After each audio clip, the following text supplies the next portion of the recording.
दोस्तों मैं हूं जुल्फ़िकार और मैं एक फार्मर हूं। आज मैं आपको बिल्कुल बेसिक से बताने की कोशिश कर रहा हूं कि खेत की तैयारी में आपको किस तरह की प्रोसेस को अपनाना पड़ेगा ताकि एक सक्सेसफुल फार्मर और कोई प्रॉब्लम्स या परेशानी आपको खेत में जानने की, किसी को पूछने की ज़रूरत ना हो। सबसे पहली बात आपको बेसिक थिंग्स आपको अच्छी तरह को आपको रोटावेटर से 2-3 हल करना पड़ेगा। समतल हो जाने के बाद में आपको कंपोस्ट यानी कि गोबर की खाद अपने खेत में आपको जगह जगह पर डालकर स्पेस देकर रखना होगा, ताकि इसके बाद की जो बेड प्रोसेस है आपको, यानी कि ये बारिश के बाद में ठंडी के मौसम में इसका खेती का तैयारी की जा रही है।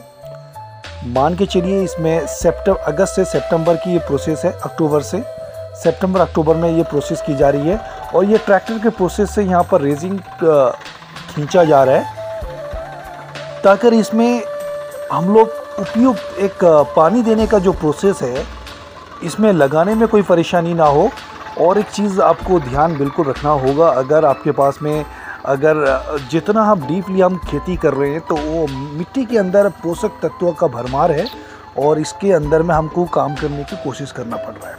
दोस्तों ये ट्रैक्टर से रेजिंग चलाया जा रहा है, ज़्यादा डीप हो इसके लिए हमने एक बंदे को ट्रैक्टर के ऊपर यानी कि रेजिंग के ऊपर बिठाने की कोशिश कर रहे हैं, ताकि रेजिंग प्रोसेस बिल्कुल बेहतरीन तरीके से हो।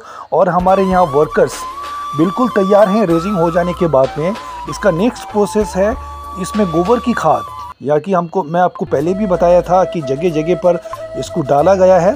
उसके बाद में लोगों के द्वारा हमको इसमें 8 से 10 फीट के अंतर में हमको कंपोस्ट डालने की ज़रूरत पड़ रही है, यानी कि हमको एक प्लांट से दूसरी प्लांट्स की स्पेस हमको 8 से 10 फीट रखा गया है। यहाँ पर जिस प्रोसेस से दोस्तों यहाँ पर ट्रैक्टर को रेजिंग रखा जा रहा है, आने वाले वक्त में हमको घास वगैरह इसमें ना बन पाए, यानी कि हमको घास अगर होगा तो हम ट्रैक्टर चलाकर इसको घास की निड़ाई गुड़ाई कर सकें। और बिल्कुल एक डिस्टेंस जो पौधे की बननी चाहिए हमने लेबर के द्वारा इंस्ट्रक्शन हमने दी है, ताकि उस स्पेस में यहाँ पर कंपोस्ट को डाला जा रहा है। दोस्तों आप बिल्कुल इसको अच्छी तरह समझने की कोशिश करें, क्योंकि आपको खेत की तैयारी आपके पास में अगर ज़बरदस्त है तो आपका प्रोसेस आपको सक्सेस होना पड़ेगा। उसके बाद में खाद डालने के बाद में एक हमको ये डीएपी का जो होता है खाद होता है, और यानी कि जो सार के रूप में है, इसको हम खाद के साथ में डालते हैं।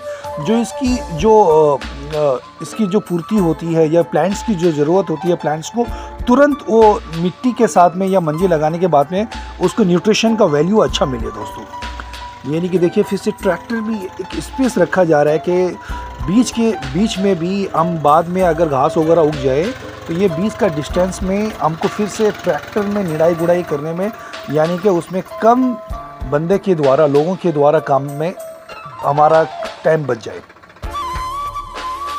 और जैसे आपको मैं बताया कंपोस्ट डालने के बाद में उसके बाद में सार जो खाद डालने के बाद में हमारा नेक्स्ट प्रोसेस है, एक बंदा यहाँ पर लगाया गया ताकि जो मिट्टी को और थोड़ा भुरभुरा बनाने के लिए, यानी कि अपना फावड़ा चलाने की कोशिश कर रहा है। और दूसरा बंदा भी इसके बाद में जो प्रोसेस बनाएगा। दोस्तों आप उसमें बने रहें।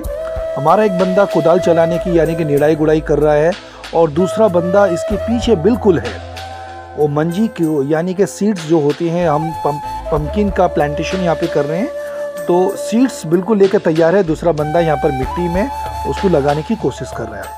एक यानी कि जो मांद होती है, जो हम एक जो जगह स्पेस बनाया है, कम से कम 3 से 4 मंजी का हम इसमें लगाने की कोशिश कर रहे हैं, ताकि कुछ मंजी अगर प्रॉब्लम हो जाए तो 2 या 3 गज तो उड़ जाए। दोस्तों और इसके डिस्टेंस में दूसरा बंदा बिल्कुल तैयार है और मिट्टी अच्छी तरह भुरभुरा बने, कुदाल चला रहा है दूसरा बंदा यहाँ पर, और मंजी का रुपाई भी कर रहा है यहाँ पर। दोस्तों लगाने की कोशिश कर रहा है। ये बिल्कुल एक प्रोसेस में ये काम को की जा रही है। दोस्तों और यहाँ पर हमारे जो लेबर्स हैं आज के डेट में कम से कम भी 25 लेबरों को लगाए गए। ये 4 एकड़ के फैलाव में ये खेत आज काम कर रहे हैं। और इसके जो ऑनर हैं, यानी कि मेरा एक फ्रेंड सर्कल में मेरा दोस्त है, ये हम लोग बिल्कुल एक मिलकर काम कर रहे हैं। और एट ए टाइम हमको डे 1 में इसको काम कंप्लीट करना है। एक दिन का लेबर प्रोसेस हमको 20 से 25 लेबर लगाना पड़ रहा है। और ये मेरा दोस्त है, इसको निरीक्षण कर रहा है। लेबर को इंस्ट्रक्शन दी जा रही है कि आप पर्टिकुलर प्रोसेस में काम करें, कोई परेशानी ना हो। और इसमें एक चीज़ ध्यान रखा जाता है दोस्तों, वन टाइम प्रोसेस में आपको बड़ा खर्च करना पड़ेगा, उसके बाद में आपको और खर्च इसमें ज़्यादातर नहीं है। और ये जो बेड बनाई गई है ताकि पानी देने में दोस्तों आसानी हो, इसमें कोई परेशानी वगैरह ना हो। और ये मेरे दोस्त से मैं आज पूछने की कोशिश कर रहा हूँ कि आप ये मुझे बताने की कोशिश कर रहे हैं, ये बेड तकरीबन मैं 10 एकड़ के फैलाव में काम कर रहा हूँ और ये 4 एकड़ का लैंड है। हम इसमें कद्दू की रुपाई कर रहे हैं और ये काफ़ी बेहतरीन खेती है और इसमें हमको बेचने के लिए कोई परेशानी वगैरह नहीं हो रहा है। मार्केट में एक ही बार तोड़ा ही होगा और इसको मार्केट में ले जाएंगे। दोस्तों ये मंजी लगाने के बाद में हमारा पौधा ये 8 दिन का पौधा है दोस्तों। मिट्टी से निकल जाने के बाद में यानी कि 2 से 3 पत्ते आए हुए हैं। इसको तकरीबन 15 दिन के बाद पे हल्का सा निराई गुड़ाई करने के बाद में इसको हम इसमें खाद फिर से डालेंगे, यूरिया, DAP और सुपर फास्फोरस जो भी है दोस्तों। इसमें डालने के बाद में इसमें देख सकते हैं आप, इसमें सब नालियाँ और मेन नालियाँ हैं, पानी देने में इसको दिक्कत ना हो, आसानी से दें। और कुछ दिन के बाद में तकरीबन ये 2 महीना 55 डेज़ का ये क्रॉप हो चुका है और यहाँ से कद्दू निकलना शुरुआत हो चुका है। और इसके बाद में मैं आपको दिखाऊंगा ये बड़े पैमाने में कद्दू कितने भर के आए हैं दोस्तों प्लांट्स में।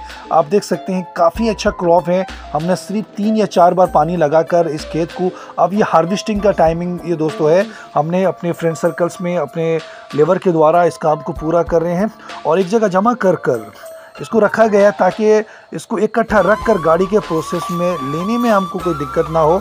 और यहाँ पर एक जगह रखा गया है ताकि गाड़ी आए और इसको मार्केट प्लेस में प्रोसेस के लिए भेज दिया जाए। दोस्तों ये सारा प्रोसेस है। आपको और ज़्यादा जानकारी अगर चाहिए इस वीडियो के रिगार्डिंग्स तो मुझे मैसेज करें और कमेंट्स करें, ताकि आपको और डीपली नॉलेज चाहिए तो ज़रूर हम आपकी सहायता करेंगे, आपको आगे की प्रोसेस बताने में हम सक्षम रहेंगे। दोस्तों अगर ये वीडियो आपके दिल को छुआ है, ऐसा लग रहा है कि आपको इस वीडियो की ज़रूरत है और ज़्यादा फार्मिंग वे में नेचुरल वीडियो मैं आपको दूंगा, दोस्तों मेरे इस चैनल को सब्सक्राइब और लाइक्स करें, मुझे कमेंट्स करें, आने वाले वक्त में और ज़्यादा वीडियो मैं आपको दूँ। शुक्रिया दोस्तों।